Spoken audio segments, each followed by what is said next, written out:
Welcome to MMA on the Rocks. My name is Bill Welker, and you are listening to episode number 97. Creeping up on that centennial episode. Today's Sunday, June the 24th. Back onto our regularly scheduled programming here, recording on Sunday. And we had a big week for MMA. We had some really awesome events, a little bit of news. Before I get into that, let me introduce my co-host, all the way from New Jersey and fresh on summer vacation, Jeff, the Animal Wilson. Jeff, how you feeling, man? You're already looking refreshed. School's out for the summer. What's going on? Bill, we're only 2 days in to summer vacation, and I don't even know what day it is, so I love it. I just told you it was Sunday. You didn't even listen to my intros, do you? Bill, I'm burned out, man. I can only pay attention for about 3 seconds at a time. All right, well, in 2 weeks, you're going to be down here in sunny Florida. We're going to be having some drinks, smoking some cigars. And speaking of drinks, I got a Sweetwater Going Coastal IPA, holding it up for those very few YouTube viewers here. This is an IPA that is done with pineapple flavor. So they use like a citrusy hop, and then they flavor it with pineapple. It's really good. You know me and sweets, Jeff. I don't get along with the sweets. So it's got just enough to complement the hops, those citrusy hops, and the pineapple gives it like a nice, refreshing, extra something. But it's not overly sweet. Really refreshing on a hot day. It felt over 100 degrees here in Florida today. And I was outside for most of the day. So this is really hitting the spot right now. And it's going to go nicely. I'm going to grill up some tuna on the grill after we're done with this episode. So a little pineapple beer, a little seared tuna on the grill. I'm going to do it on a cedar plank. It's going to be a nice Sunday evening, Jeff. So I'm feeling good. And I'm feeling good about MMA too, because we had a lot of exciting events. So we had UFC Fight Night 132 in Singapore on Saturday morning, which already feels like it was weeks ago because main card started 8 a.m. Eastern time. So I wound up watching only the main card. My daughter woke me up at 7:30 Saturday morning, so I just kind of stayed in bed and threw on the Fight Pass and checked that out. But I don't want to lead with that, Jeff, because I feel like the bigger story is the PFL, the Professional Fight League, formerly World Series of Fighting. And I feel like we should spotlight this because this is an organization that hasn't gotten nearly enough press.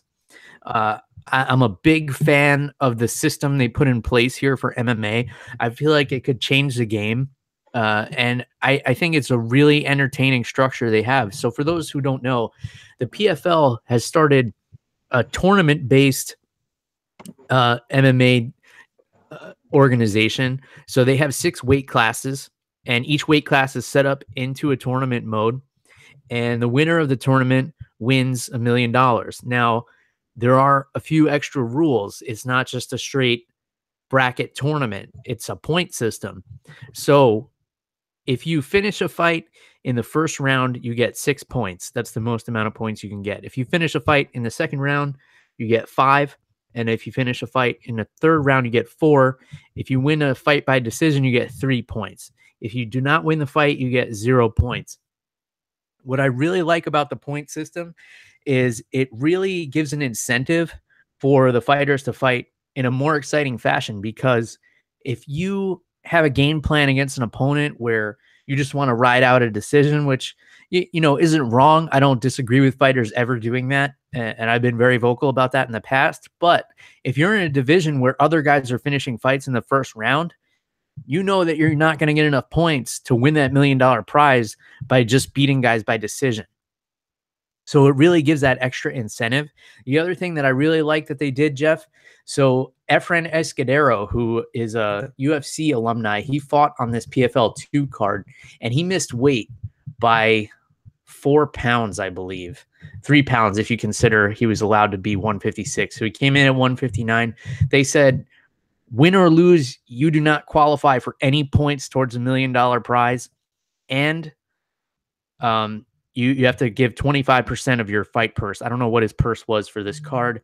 I don't imagine they're paying the fighters very much, since, there's the opportunity for this $1 million prize. But I really like that they did that. So Efren Escudero wound up winning his fight at PFL 2 on Thursday night in Chicago, and he's now in last place because he has 0 points. They actually ranked him below guys who lost their fights. So I really like this structure, Jeff. I think there are some issues with it because you could have guys like, say, Efren misses weight and he wins every single fight in this tournament. He could theoretically have less points than someone else. So that person could not win every fight and still get the grand prize. I don't know how they're going to sort that out. I don't know if there's like an end all be all to the points. I feel like a lot of people don't even know, one, that this organization exists unless you listened to this podcast last week where I was talking about it, and two, how the point system works. So this is why I want to continue to cover this, Jeff. I think it's really important because we always say the UFC needs some competition because that makes everybody step their game up. The PFL may have figured out a solution to handle the weight cutting issue with this point system. So I love almost everything about it. Some of the stuff, like the production, is a little bit shaky. They use a 4 broadcaster system, which I'm not a huge fan of. They have awesome people, though. They have some guy who is the color commentator, like the John Anik or Mike Goldberg style person. You have to have that guy. I don't even know who he is. Then you have Bas Rutten, one of the great play-by-play commentators of all time, in my opinion. He used to do Pride. And then you have Randy Couture and Eve Edwards. What I would do if I was a PFL, I would take Randy and Eve off the commentating booth and I would put them behind a desk because I think they're both fantastic analysts, but I don't know about having them with play-by-play. With 4 people, it gets a little too watered down. You have too many opinions going on there. I mean, they did have a pretty good rhythm, but I think it was too much with 4 people. So take 2 of them, make them analysts. I gave you a lot of information, Jeff. Did you catch any of the PFL? And what do you think about their point system, the $1 million prize, the whole thing? So I was only able to check out 2 fights because I was a little pressed for time. I've been a little caught up in the World Cup, Bill. But I think it's a really interesting format. I think it's smart, and there's a couple leagues in other sports that are set up the same way. Like soccer uses point systems. I believe that the NHL also works on a point system. So I think it's interesting. I think that it's definitely an incentive to finish fights early, and I like the punishments for the weight cutting. I think that um, it's like you said, Escudero missed weight, but not only did he have to pay his opponent, but he also messed up his chances in order to win this tournament. So if he ends up maybe tying on points with somebody else, let's say maybe him and somebody else end up with, just off the top of my head, maybe 18 points both. And the tiebreaker could be, hey, you missed weight, so we're not going to allow you to win this thing. So I think that that's a possibility in the future if there's ever like a tiebreaker needed. But dude, I like this setup. I like the ingenuity behind it. And Bill, I'm going to be honest with you. I'm going to start keeping an eye on the PFL. I was always a fan of the World Series of Fighting, and this new system, it sounds really, really interesting. And to go back to the commentary that you were saying, that you were talking about, I think that Bas Rutten and a color commentator would be awesome. And then you have Randy Couture and the other guy you mentioned, like you said, in the back after each fight, have them analyze, kind of like a UFC Fight Night setup. Yeah, for sure. I mean, So, UFC Night, sorry. yeah. So I know you didn't see a lot of the event. I want to go over a couple of highlights. So the main event, a little bit slow. So Will Brooks, who is a veteran of the UFC, veteran of Bellator, I believe he was a champion over there, and Luis Firmino. This was it was a very technical fight, very back and forth. Will Brooks barely edging out a unanimous decision win. So That doesn't put him in the greatest scenario because there are other guys in this division who have first round finishes. So that really makes things interesting. So if you are a person who does not like to see decision wins, you're basically seeing guys punished in a way for winning decisions because, well, it's more so guys who have early finishes are being rewarded. So that was an okay match. One of the highlights of the card, in my opinion, Kayla Harrison, an American Olympian in judo, the first ever American to win a gold medal in judo, made her MMA debut. She looked phenomenal. She was completely dominant. Granted, this may have been a feeder fish that they gave her, but just because she's competed on the biggest stage in the world at the Olympics, being locked in a cage with another individual is a completely different story. So there's a whole new set of nerves there. And she kind of described it that way. She said nothing can be as pressure packed as fighting in the Olympics, but what makes her nervous is the unknown. She's never done it before. Jeff, she looked incredible. I know you saw this fight. She controlled every second of this fight, got a first round finish by armbar in the first round. She looked in phenomenal shape. My only question here is where can she go from here? Boss Rutten kind of pressured her a little bit at the end of the fight, asking her to call somebody out. But this fight took place in 155 pounds. As we've seen, the MMA world is hard pressed to find 145-pound stars. So I don't know if she can get down to that weight. She's very thickly muscled, and that comes from years and years of judo training. It just puts a layer of muscle on you that may never go away, and that's not water weight that you can just cut down. So I don't know where she goes from here, but I can tell you that I'm excited to see it. What were your thoughts on Kayla Harrison's mixed martial arts debut, Jeff? Yeah, dude, super impressed. As soon as Harrison locked up with Elkin, you could see the strength difference. It looked like Elkin really couldn't keep up with Harrison, and like you said, that's from years of judo training. You just build up muscle that it's practical. And what I mean by that is like if you're a weightlifter, yeah, you're strong, but lifting weights and being able to throw people around, it's a different kind of strength. It's a different kind of muscle groups that you're using. And dude, Harrison looked great in the clinch. Her takedowns were flawless. As soon as they hit the ground, it was game over. I'd like to see a little bit more of her striking, but if she can keep this up, man, I'm really excited to see where she goes from here. Yeah, she's going to be a terror once she gets comfortable fighting in a cage. And they already put her on the main card in her debut, and she was one of the brightest shining stars on the entire card. Kayla Harrison. So if you've never heard of her before, really incredible story. She was sexually abused for many years by her former judo coach. I won't even say his name on here to not bring any attention to him. He is in prison right now, serving a sentence for this, but he was abusing her for a long time, and she finally decided to speak out about it. And it's really inspirational because, we hear a lot about people who have been sexually abused in their life and they don't want to speak out because they're afraid of the consequences or afraid that they're going to be thought of a certain way. And she had the courage to do that. And I think she really inspired a lot of people. And she wrote about it in her book. I don't have the title of it offhand, but I will tweet that out for you guys, the title of her book.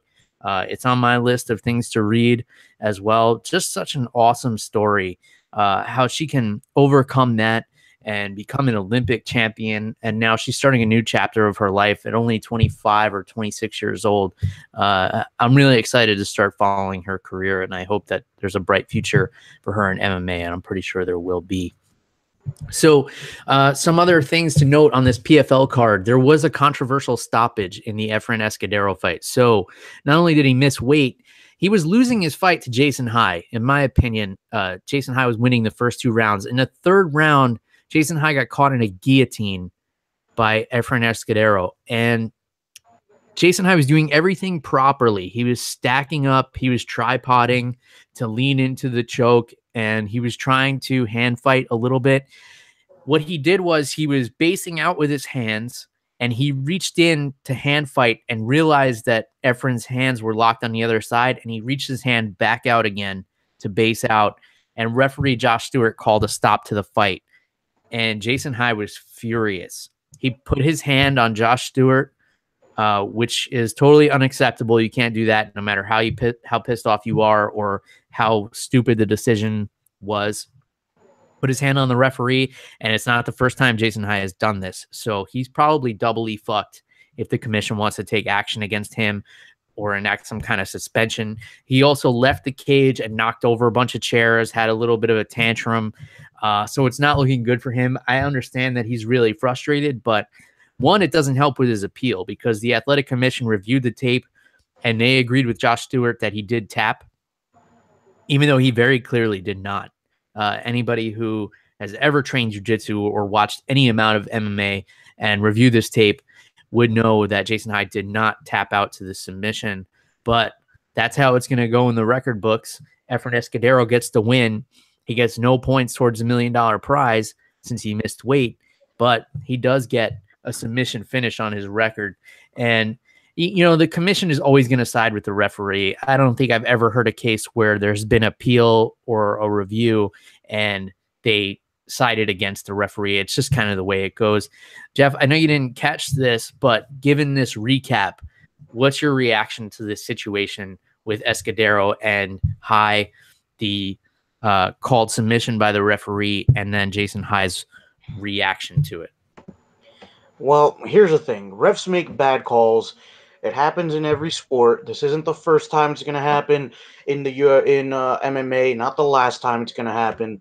And Bill, listen, it sucks. It's a messed up situation, but getting mad and throwing a tantrum is not going to help the situation at all. So while I feel for Jason High and, just, listening to it, I know you can see me nodding my head because I was putting it together in my head the way you were describing it because you're an awesome storyteller, Bill. So, so I could see what was going on in my head, and, it doesn't sound like it was a tap.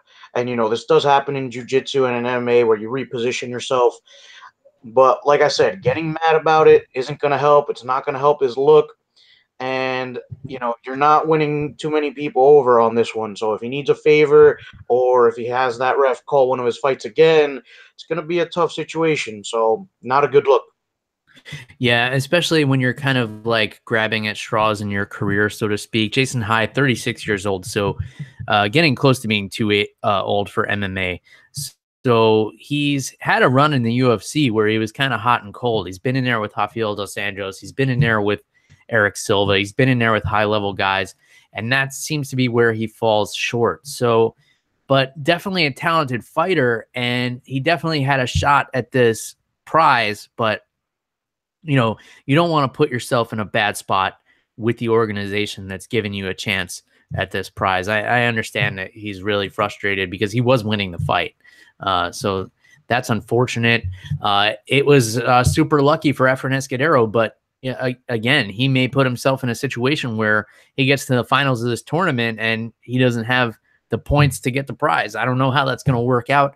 I would be interested to see how the PFL handles that if that is the case, but we'll worry about that down the line. So two other fights I want to point out on this card. If you missed it, these are two you definitely have to check out. That goes for you, Jeff, and anybody listening who didn't catch this card at all. So definitely Kayla Harrison you have to check out. Check out the Jason High Efren Escudero fight to see what you think about the finish there. But two other fights, Brian Foster and Ramsey Nijem. So Ramsey Nijem, Ultimate Fighter alumni. This was a great fight. Very, very back and forth. Brian Foster,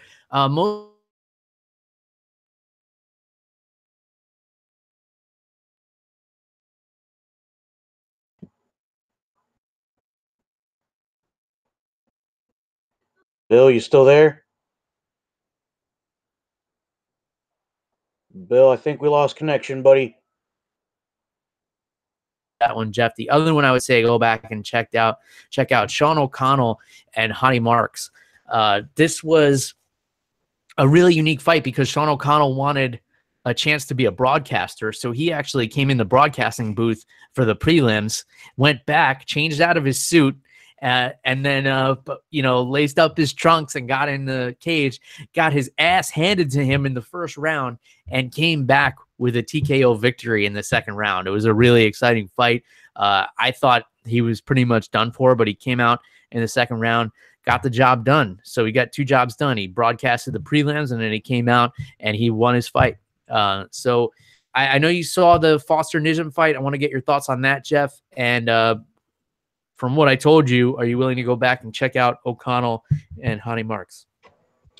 Dude, that actually sounds awesome. I'm definitely going to go back and check out O'Connell versus Marks. And as for the Foster versus Nijim fight, I liked it. It was really enjoyable. It was really back and forth. I thought Nijim started off really well, was proving to be a little bit of a handful on the ground. But once Foster got going, it was really tough for Nijim. I don't think he could keep up with Foster's pace and output and that in-your-face style. So Nijim struggled a little bit, and then he just tried to change levels at the wrong time, and Foster caught him with a kind of like a flying knee, and it was over from there. So really, really good fight from both of these guys. And Nijim is someone who I liked him when he was on The Ultimate Fighter, so I do want to keep following his career. But that Sean O'Connell story just sounds awesome. I love it. Yeah, and Brian Foster, he's getting up there in age as well too, which I think is going to be the case with a lot of these fighters in the PFL until they're able to start, harvesting some new talent. But he's been in there with some top competition: John Fitch, Justin Gaethje, Jake Shields. He's definitely, felt the top of the top. So he may be a dark horse in this tournament here. I think a lot of people probably would have favored Nijim since he has more UFC experience than other people in the bracket. But and who knows, with the point system, maybe Nijim's not out of it. You got a guy who won a fight that has less points than Nijim at this point. So interesting format. I really enjoy it. Vinny Magalhaes also on the undercard. He got a submission at 1:37 of the first round, and then the entire prelims was just littered with stoppages. So awesome. I only wish that more people knew about it, and we have to do our part to educate people about this, Jeff, because Bellator has been kind of shitting the bed lately with their events, and I feel like this is a really exciting format. It's something different. It's something new. It makes it easy to follow. So if you're a casual fan, you can look at the PFL and you could see rankings and you understand why if you know what the point system is. So as long as the word gets out there about this, I feel like this could be a really successful format. And I believe the tournament wraps up around New Year's. And they got an event coming to New York soon, Jeff. So you may want to keep an eye out for that. I believe the tickets go pretty cheap. So yeah, let's all keep our eyes on the Professional Fight League. And I wanted to highlight that over the UFC Fight Night, which was actually a fight morning for us here on the East Coast in the United States, because I thought the PFL put on a much better card. I thought the fights were better. I thought it was more entertaining. But yeah, the Singapore Fight Night was pretty solid. It was an awesome main event, very back and forth fight between Donald Cowboy Cerrone and Leon Edwards. I just feel like it was a disappointing finish for me because, first of all, I thought Cowboy could have possibly won the fight. I understand why the decision went to Leon Edwards. I did have it scored 2-2 going into the 5th round. And in the 5th round of this fight, I feel like Leon Edwards didn't even get off his stool. He came out and did absolutely nothing in the 5th round. Cowboy Cerrone was chasing him around the cage, trying to get him to engage. He would not engage. Cowboy took him down basically at will. He wasn't even fighting the takedown. He coasted through this 5th round, basically assuming that he had won at least 3 out of the last 4. Now, according to the judges, he did. And, Cowboy's a slow starter, as we know. And I said last week that Leon Edwards would be able to beat him if he put pressure on him and kept pressure on him. He put pressure on him in the 1st round. I would even argue Leon Edwards had a 10-8 round in the 1st. And this fight could have been a draw, and I would have been fine with that too. I'm also okay with Edwards getting the decision, and I understand it. But I was really disappointed to see him just completely give up in that 5th round. And that shows me that he's not ready for the top of this division that is filled with grapplers, filled with grinders who will pressure you, and they have cardio for days. It seemed like he was worn out from the little bit of grappling he did with Cowboy, where he got held up against the fence, and I guess he got some blood in his arms. And the broadcasters were trying to say, "Oh, he looks like he's saving it for the end for a big explosion," and it just never came. And I thought he looked phenomenal in the early rounds of the fight, but once he gets in there with a Kamaru Usman or a Rafael dos Anjos or a Colby Covington, who's going to be in his face trying to put him on his back hard for 5 rounds, I don't see him surviving that and being able to even make it to a 5th round. Maybe that's just my interpretation, but he did look phenomenal. He's a great striker. He did look phenomenal early in the fight. He hurt Cowboy bad, and I think the cut he opened up on Cowboy in the 1st round had a lot to do with him getting the decision. What were your thoughts on this fight, Jeff, and how did you score it? Bill, I had Edwards. I'd given him the first 3 rounds, and then I felt like that's when Cowboy started waking up a little bit. And rounds 4 and 5 were definitely for Cowboy, but I think I am just um, kind of summing it up as a lack of experience. I don't think that Edwards was ready for 5 rounds. Maybe he was a little overconfident in his striking. Maybe thought he could finish Cowboy sooner because, like we've said, he's a slower starter. But I think that with some more prep, I think he'll be a little bit more prepared for the next time he has a 5 round fight. I think he underestimated Cowboy a little bit. But yeah, dude, he definitely started to fade in those later rounds. And like I said, I think you can only chalk it up to inexperience. Um, and dude, other than that, I was impressed with Leon Edwards, man, especially in those opening rounds. His striking was really good. He was hurting Cowboy. He was winning a lot of the exchanges. So I don't think that Edwards' stock goes down at all, but I definitely think he has a couple of things to work on before he gets back in the cage. Yeah, definitely. He does have a unanimous decision loss on his record to Kamaru Usman, which, I believe is going to be the kryptonite for this guy. If it had been a 5 round fight with Usman, he may not have survived it, but he is on a 6 fight winning streak since then. I would say that they should probably give him another striker before putting him in there with the upper echelon of this division. That's really what I would recommend. Maybe Jorge Masvidal would be a great fight. He's in a little bit of a slump lately, and he will stand and bang with Leon Edwards. I think that's probably one of the better fights to be made right now. I don't know if you could even put him in there with a Wonder Boy, because Wonder Boy will stand with him, but Wonder Boy is a hard puzzle to solve for a lot of guys. So I don't really know what you do with Leon Edwards going forward, but yeah, you're right. He did look good. So, and I don't think you can put him in there with Darren Till either, because if you're trying to build up your market in England, you can't take the two of the most popular British fighters and put them against each other. So I say Masvidal next for Edwards. As for Cowboy, he's not going anywhere. This guy could lose 50 fights in a row and still headline a card. And supposedly he was really sick going into this main event as well. He said he didn't even feel like going out there in his post-fight interview. So I don't know. Cowboy will be back. He'll be fine. They'll give him an exciting fight. What I do hope happens is they establish this 165-pound division, because that would be the perfect place for Cowboy to go.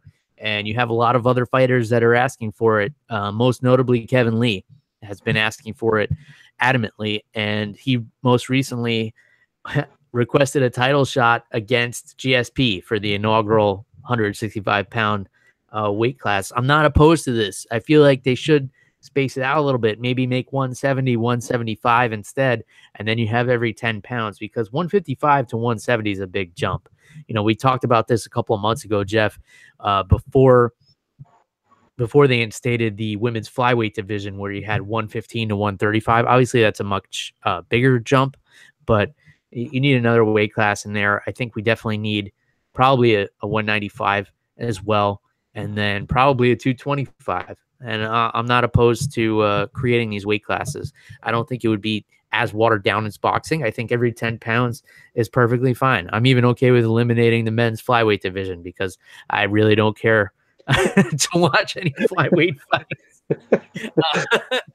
In any case, let's move on to the co-main event of Fight Night 132 here. I was most excited for this fight, and I was not disappointed. I thought it was the best fight on the entire card, and that was light heavyweights Ovince St. Preux and Tyson Pedro. Tyson Pedro coming out guns blazing. Ovince St. Preux looked like something was wrong. From his walkout to the start of the fight, he just looked off. He looked dazed. He looked out of it. He looked like he was potentially sick. He got rocked by Tyson Pedro, almost put away, and then he comes back out of nowhere, and he comes back with one of the nastiest arm bars I've ever seen, reminiscent of Frank Mir and Tim Sylvia, where if Tyson Pedro didn't tap when he did, that arm would have been in two pieces for sure. What were your thoughts on this fight, Jeff? Bill, yeah, I noticed that too a little bit about OSP. I don't know if maybe he had a rough weight cut or something, but dude, this fight for the 3 minutes that it lasted was awesome. Tyson Pedro comes out guns blazing, like you said, looking good on top, and then tries to finish, can't, tries to go for a guillotine, but OSP rides it out and is able to turn it around and get on top. And dude, the armbar that he used is one of my favorites. We call it a reverse armbar or a straight armbar. And I like it because you can get it off of Kimura attempts or shoulder locks. And OSP, you could just see the torque. I mean, Bill, I thought he was going to break Pedro's arm. Like, as I was watching it and he came off the ground a little bit with the arm, I actually went, ah, because like, because I could, it felt like I was in the armbar. That's how tight this thing was. And dude, I'm so glad Pedro tapped. I don't think he was too far from getting that arm broken. But credit to both of these guys. I'm excited to see what's next for both of them. So, Bill, who do you put OSP in there with now? Because I feel like he hasn't been able to crack the top 5 in a while. Yeah, it's hard to say because he's been so kind of hot and cold. He went to distance with John Jones, and a lot of people can't say that they've done that. The title picture is kind of muddy right now with Daniel Cormier moving up. He's got a loss to Jimmy Manuwa, so maybe a rematch there would make sense. He had an early guillotine loss to Alir Latifi as well, so maybe that rematch makes sense. He has never fought Alexander Gustafsson, so that's a possible matchup. I wouldn't mind seeing that. Gustafsson may not want it because OSP has been a little bit hot and cold, but he just gave a chance to a younger fighter ranked below him. I'd like to see OSP and Gustafsson. I think that would be a fun fight. As for Tyson Pedro, I think there are a lot of fun fights you could do with him. You got a lot of light heavyweights coming up from the Contender Series. I feel like this guy needs a little bit more grooming. I think he was taking on too much too fast, just because this division is so thin. And that's unfortunate for him because I think he really is a spectacular talent. And I think he has a lot of potential. So I think maybe pump the brakes with him a little bit, give him some of these guys that look really great coming off the Contender Series, and then kind of wean him back into that top level competition, and then see how he handles the top tier after he gets a few more fights under his belt. But definitely excited to see both of these guys back in there. You never know what you're going to get with OSP. He either shows up or he doesn't, and either way, you get usually spectacular or unusual finishes. So awesome fight there. Then we had Jessica Ai getting the decision over Jessica Rose Clark. I don't have too much to say about this fight. If you don't have anything, Jeff, we can just kind of pass over it. And then another fight, Jingliang Li. He's a guy I've been high on for a while. He's probably the biggest star coming out of China right now. I wish he would come and fight in the States so more people could see him fight, because he was on the main card here. He was against Daichi Abe, and he looked really good at 170. He beat up Abe to the legs, a lot of really hard leg kicks. His striking looked really slick, really smooth. He's a great striker. I believe he's training over here now at Extreme Couture in Vegas. So I wish they would get him on some cards in the States to get some more eyes on this kid. He did have a loss in his last fight, but he went the distance with Jake Matthews, who is a really good grappler, and it's kind of what I feel like is going to be his kryptonite. Is again the grapplers in this 170-pound division. It is really going to be tough for these strikers coming up because the top is just swarming with grapplers. I mean, the champ Tyron Woodley, and then you go down the list, with the exception of Wonder Boy and Robbie Lawler and Darren Till. You got some really fierce grapplers in here, but I thought Lee looked really good. What were your thoughts on his performance, Jeff? I agree with you 100%. I have also liked Jingliang Li. He goes in there, leaves everything in the octagon. How do I put this? Like I said, he leaves everything in the octagon. He's not afraid to swing with people and just throw heavy leather. And Bill, like you said, his striking looked really good. His leg kicks were good. His right hand was really dangerous. He put Abe down a few times. And overall, he's a young guy. I really want to see him expand his fighting style and add some grappling into it because, like you said, man, he struggled with Jake Matthews, who actually had a win on this card as well during the prelims. And dude, I want to see Jing Liang really add to his arsenal. I think he's got the potential to be a really good fighter. He's fun to watch. He's in there. He's scrappy. He's like smacking his head, and egging people on to swing with him. So I think that I agree with you. I think that if we can get some more eyes on him on this side of the world, I think that he could become a really popular fighter really quickly. Yeah, and he does have some grappling. His wrestling is pretty good, and he has some submissions under his belt, but none of them came in the UFC. So I do still worry how he will do against some of these top tier grapplers. But I do have confidence that this young man could be a big star for China, which I think is important because it's a really big market that the UFC needs to capitalize on. And I believe they've only had one event in China, if I'm not mistaken. So I'm sure there are plans to go back there, and they want to go to Russia. Obviously, I think there's an event planned for Moscow this coming fall. So, breaking into Asia is important. So a big event for Singapore, I think it was really for that Eastern audience, since it wasn't even close to prime time over here, but decent event. Some other things I want to point out, Teruto Ishihara, who the UFC, I think, kind of thought could have been a big star, knocked out in the first round of his fight. And I think he's lost I don't know. He's lost a lot, like 6 out of his last 4. That's not even possible. But this is the guy who in the early interviews, he's like, I'm here to make money and get bitches.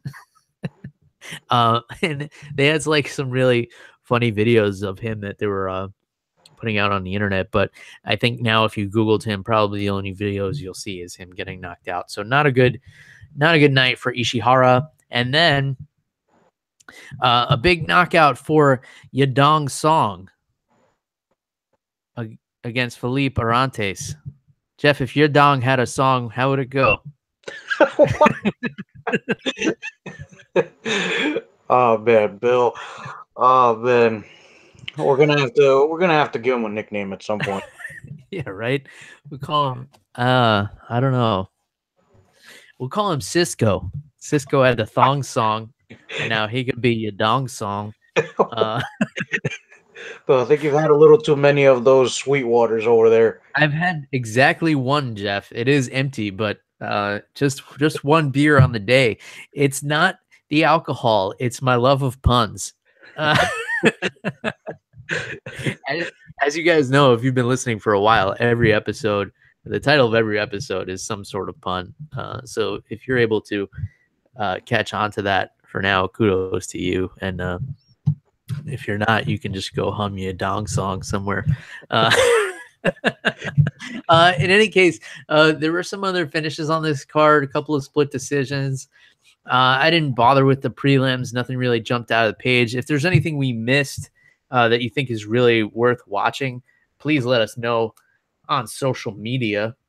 And you can catch Jeff there at animal_Wilson on Twitter. And of course, you guys know how to get a hold of me. It's at MMA on the Rocks everywhere on social media. Jeff, do you have anything else you want to add? We got our next event is not until July, next UFC in any case, and you're going to be here for it. So I think we can wait until next week to start previewing those, and then you're going to be here for the Ultimate Fighter finale and UFC 227, headlined by heavyweight champ Stipe Miocic in the super fight against light heavyweight champ Daniel Cormier.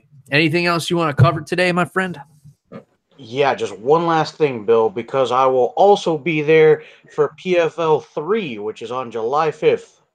Oh, all right. So we got Thursday, Friday, Saturday. It's gonna be an MMA filled weekend. I'm sure the wife will be thrilled about this. Thursday, Friday, Saturday. I'm